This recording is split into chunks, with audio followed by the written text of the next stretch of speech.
Hello, welcome to today's session. We are currently in session 7, and this is field 2, where we're talking about the Linux core. So today we're looking at networking basics, IP, DNS, ports, and diagnostics. So far on this journey, today we got a ticket and it says, a client says they cannot reach one of our test web servers. Before you touch any cloud infrastructure, you need to know how to diagnose connectivity problems from the command line. Is it DNS? Is it the port? Is it the server itself not listening? To walk through this methodically and document what you check in order every time. So this is our ticket for today. And first of all, we are going to learn how to diagnose for this connectivity problem, the DNS port, and whether the server is listening. And then we get to the root of the ticket, which is that a client cannot reach our test web server. So the IP address is, these are what we're going to be learning on this in this session. And it will be, of course, in the repo. The repo link will be shared in the comment section below. An IP address is basically what the address of every device that's on a network. So in a house, we have multiple devices. Each of those devices has an IP address.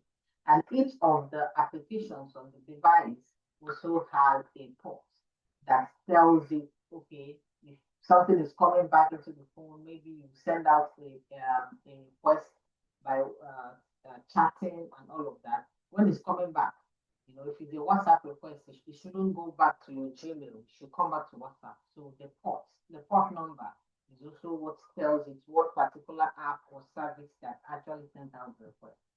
So the IP identifies the device, and the port kind of categorizes which particular service, which particular app on this device sent out it, so that when it's coming back, it also returns to the right location.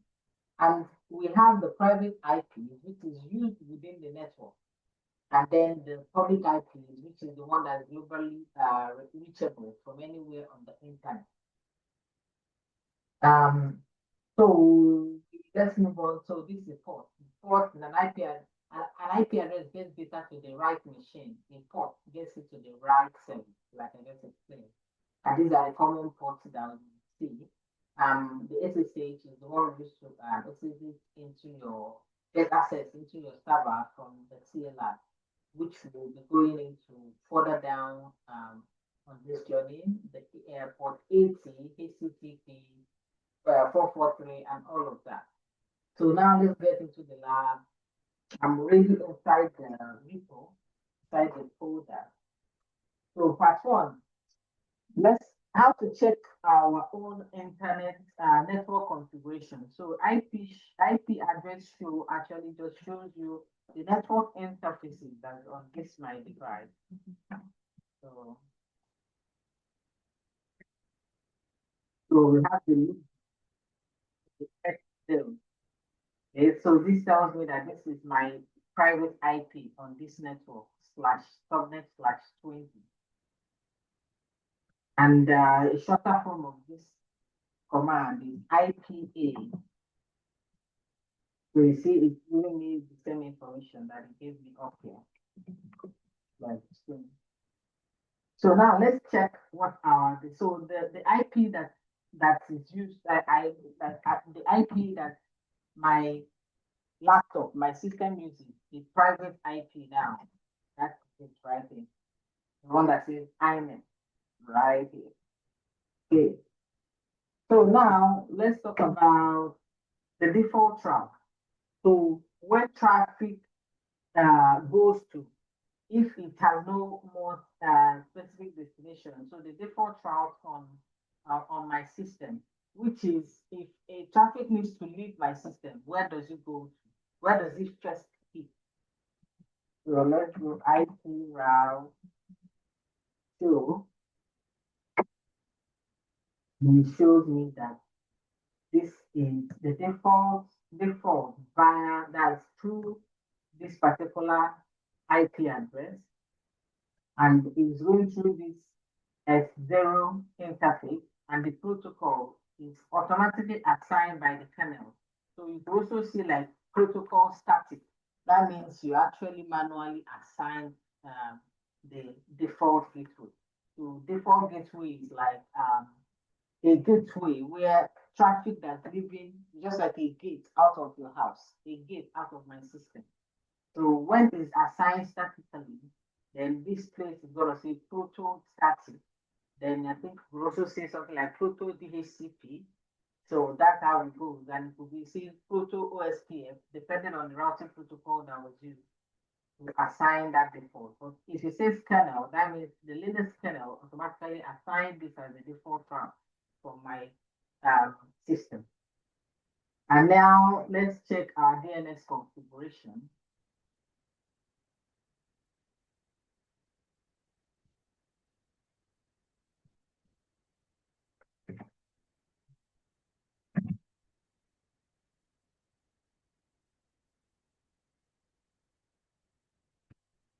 The DNS configuration file,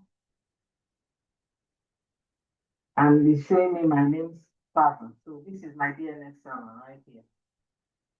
172.31.80.1. So if you notice, you see that it's still within the same network where my IP address, my private IP belongs to. So this file is DNS server. Your machine asks when it needs to resolve a domain name, and you will of course be resolving a domain name. So now let's ping. So to test a basic connectivity, we use the ping command. So the ping command sends traffic to a destination and measures whether they come back and how long it takes. For this, actually, I'm going to be logging into AWS server that I spun up. Like I said, I don't really like running my labs on my personal laptop.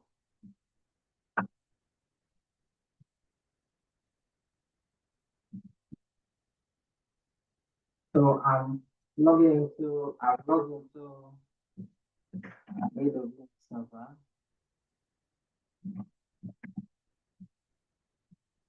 First, I update server. Then we continue with ping. So for this, we are going to be pinging the 8.8.8.8 server, which is the Google server, I believe.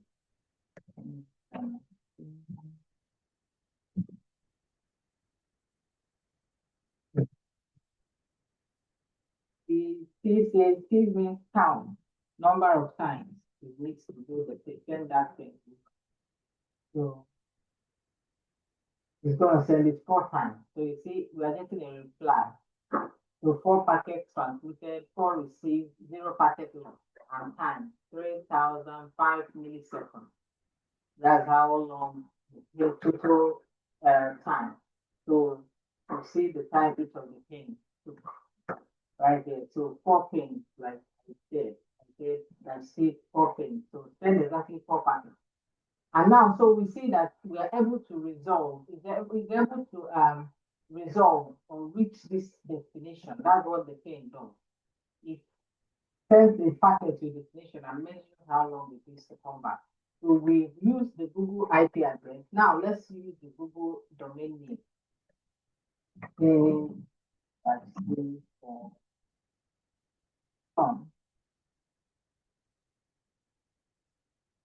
you see, it can also resolve and it's giving us back. It's giving us the time it took and the packet came back.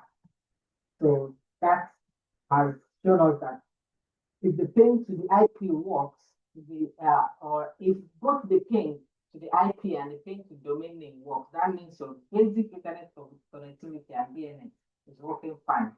But if the ping was to resolve to maybe this one works and the other one didn't work, that means DNS, there's a DNS issue. The DNS is not resolving to an IP address. So that's the work of the DNS to resolve a domain name to an IP address. So this means our DNS is working perfectly. Because we gave google.com, but it was able to resolve to an IP address. Okay. So now let's also look up the IP address behind a domain. Let's find out which IP address is behind this google.com that we just changed right there. For that, we do google.com. So it's giving us the list of IP addresses that has google.com. Google.com, all of that. So you see 1, 2, 3, 4, 5, 6 servers or 5, 6 IP addresses. That is where our answer came from. So most likely one of these servers was the one that responded to us when we came up here. Right? So now, so let's run a shorter command of that. So it just gives us a list of the IP addresses that of the server that's hosting this, where the google.com is also. There are 6 of them. Now there's an older version, which is the NS lookup. NS lookup gone. So it's the same thing, it's just giving us the IPv4 versions and then the IPv6. So this is the IPv6 addresses, 4 of them, and then the IPv4, there are 6 of them. Okay, so let's check what local DNS server actually answered the query that we sent. So when we say local, we mean my system, the local, your laptop or desktop. So we simply grep, remember the grep command.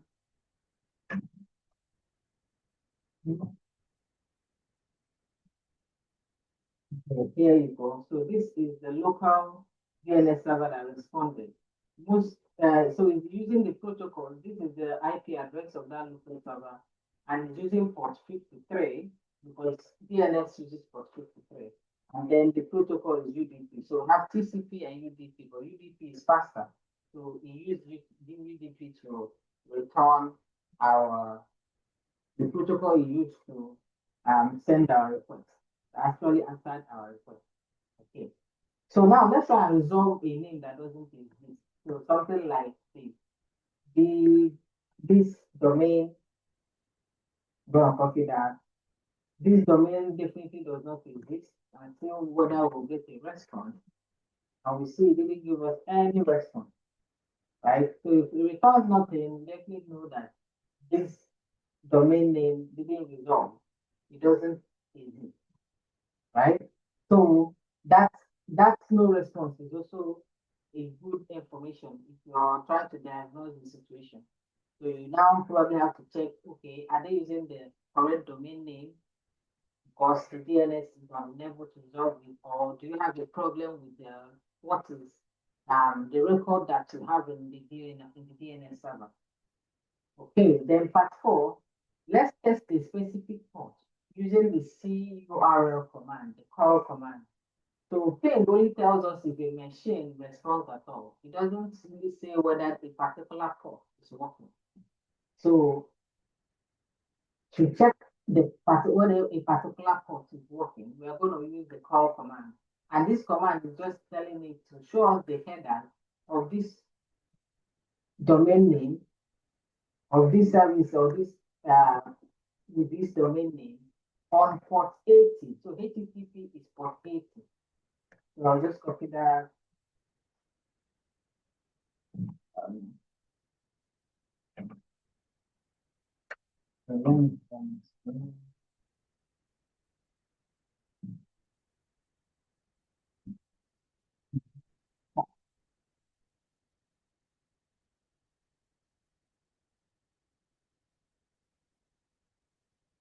Okay, so the 200 OK is telling us that yes, this can be seen, this first server is responding on port 80.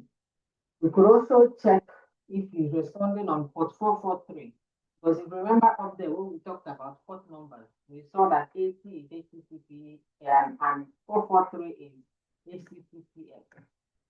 Okay, so same command, but now we use HTTPS.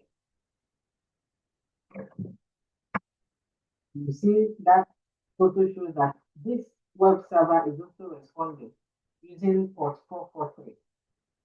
Okay, so these are some of the responses that will tell you kind of help you during diagnose when you're trying to diagnose a customer issue or a server issue. So 200 means suspect, which is what we have here. 400 means not found. 500 means server error, and so forth.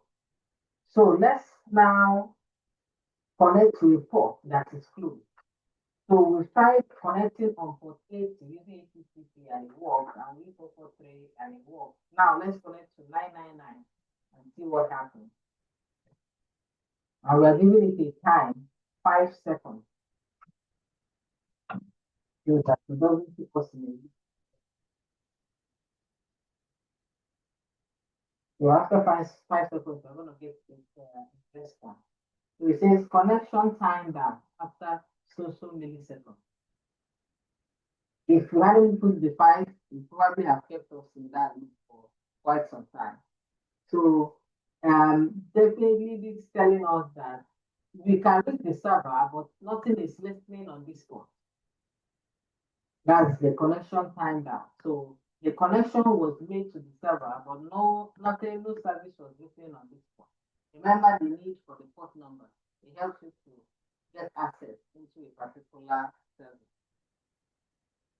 Okay, so we now trace the path, part 5, where you are able to trace the path to a between you and the destination.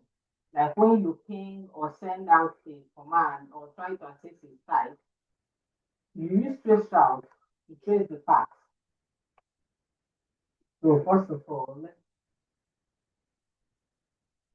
install the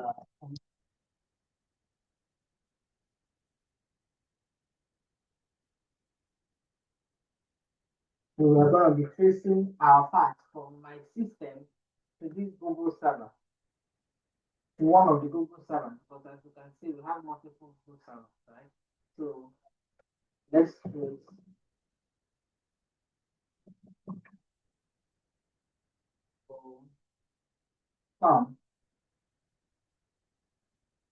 There you go. So this each of these is a hub. Like the server it has to hit before it finally goes to this location, which is where the Google server lives. So if we do this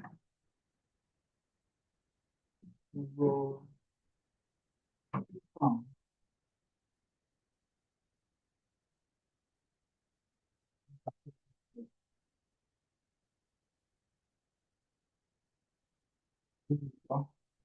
these were the servers, 1 to 9 servers.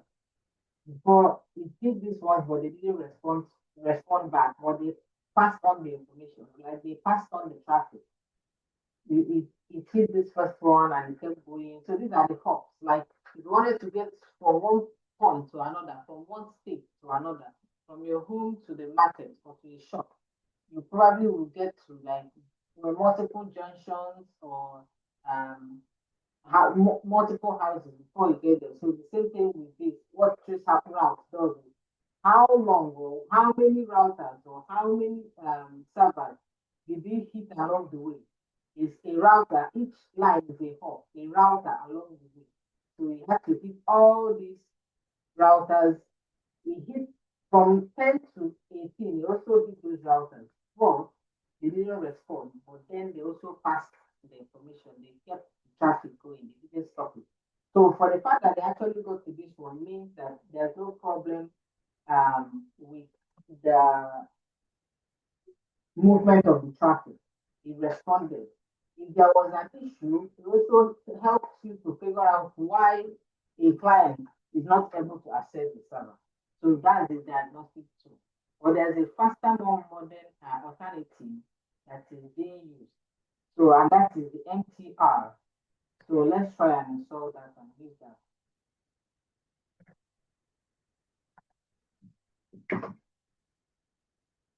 Okay, I think it's already installed.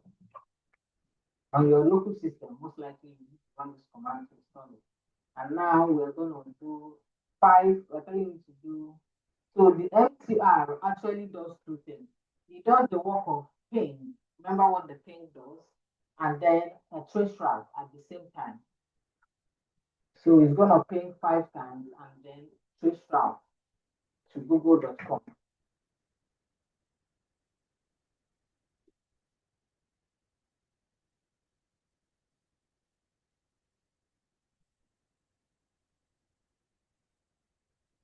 Okay.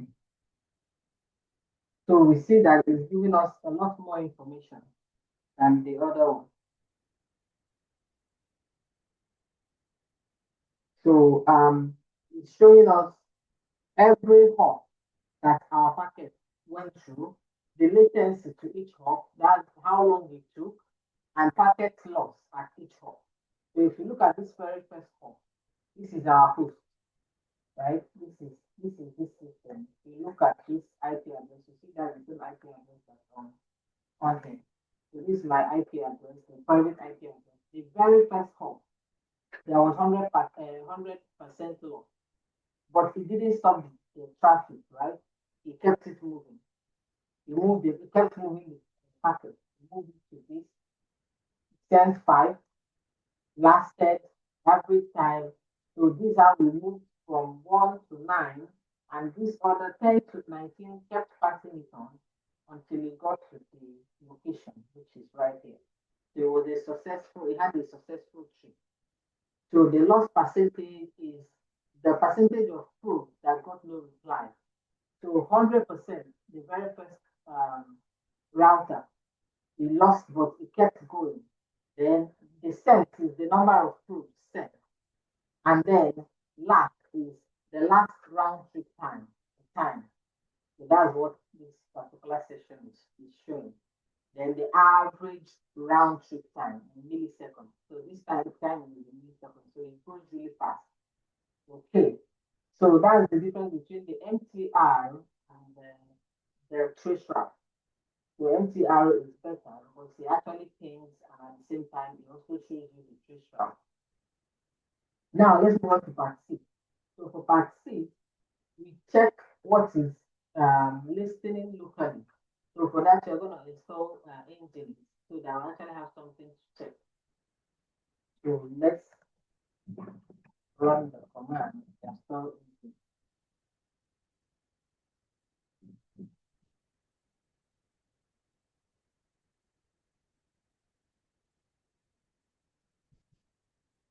But I'm not going to run this one.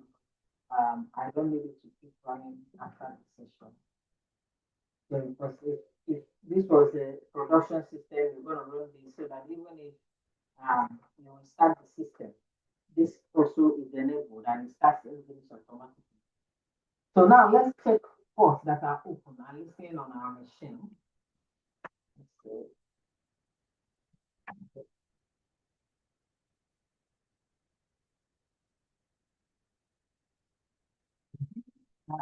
port protocol, which is UDP. All these are UDP and protocols, and this is TCP. So looking at this, you see that we have AT, which is HTTP, and for the engineers that we just the TCP protocol, listen on port 80, and it's the internet service that we just installed. And then we also have the 53, and we have 222, sorry, for 22, which is SSH. That is also open on this server because I opened SSH when I was filling it up. Okay, so let's filter what is on port 80. So the same command is simply using both, filter everything is just for 80, and we have 2. So actually it's 1. This one is IPv4 and this is IPv6. Okay, so now this let's test the service locally. do that, you're just going to get the header using the dash I flag. So 200 OK means working, you can connect to it. And so that means it also means that our DNS is also working, right? So if we run it using the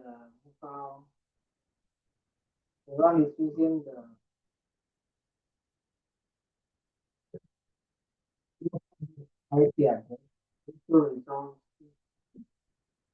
and gives us the page header. So now let's check active connection.